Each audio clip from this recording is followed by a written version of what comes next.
ways, but I know you care. Bring it over to my plate. You don't know what you do. Your body like speaks to me. You don't know what you do. Hey friends, it's your favorite home agent Felicia here, and welcome to my series Real Estate War Stories. Today as a guest I have Jessica with me. Jess, if you want to give a brief introduction of your title, where you're from. Hi everyone, my name is Jessica Villa. I've been a real estate agent for the past 8 years. I do all Long Island, Brooklyn, and Queens, New York. Why did you start a career in real estate? I think it's been tied up since I've been in college. I have a bachelor's degree in hotel management, so I went from selling rooms to selling houses. And another reason why I did that is because I am a single mom, and this career was able to give me a little bit of a leeway to be able to be present in my son's life more than a 9-to-5 would do. I have been able to work around his schedule and my schedule as well. That's great. And what would you say is the most memorable real estate war story that you'd like to share today?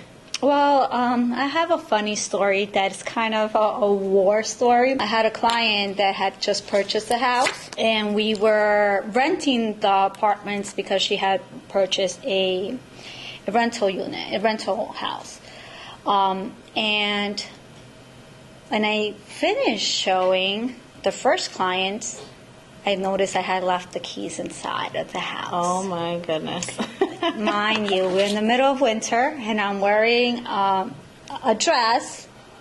I had to climb in a basement window and fell and hurt myself. But we got the keys out, which was important for the next showing. So I can say It was a little funny. Okay. And what was going through your mind when you were like, I have to go through this basement window right now? First of all, the trust that my client have gave me, that I had to keep those keys with me, because I couldn't go back to her and say, I lost your keys. I think I would have lost her trust all in full. And also,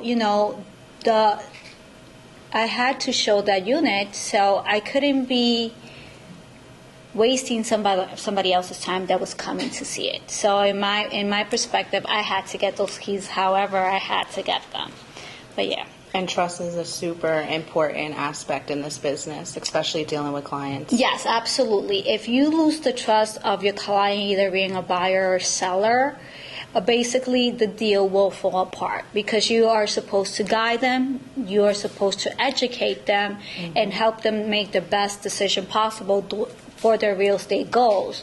So me losing that key meant losing that trust, and that meant losing my client and future clients that will come from her, and which I've had a good amount, because this was in the beginning of my career. Okay, all right. So if you could give one piece of advice, looking back on your career, what's one thing that you wish you would have known when you first started? I think when we first start, we are scared to introduce ourselves and to put out there the value that we hold. Every individual has its own value, and when you are presented to a customer or a client, either buyer, seller, or investor, you have to let them know your value. You have to let them know the importance of them having you in their team, and how your knowledge will guide them to achieve that real estate goal that they're looking for. Great. Well, that was some great advice by Jess. Jess, if you want to drop your socials or where people can reach you online for our listeners to contact you, we'll put that information down below. Jessica Villa _realtor. And that's your Instagram? That's my Instagram, and if you want to email me, jessica@realtor1@gmail.com, and my phone number. You can always call me if you have any questions, 201-654-1501. Well, thank you so much, Jess, and thank you so much for sharing the story. Thank you guys so much for listening, and stay tuned for our next guest. Bring it over to my plate. You don't know what you do. Your body like speaks to me. You don't know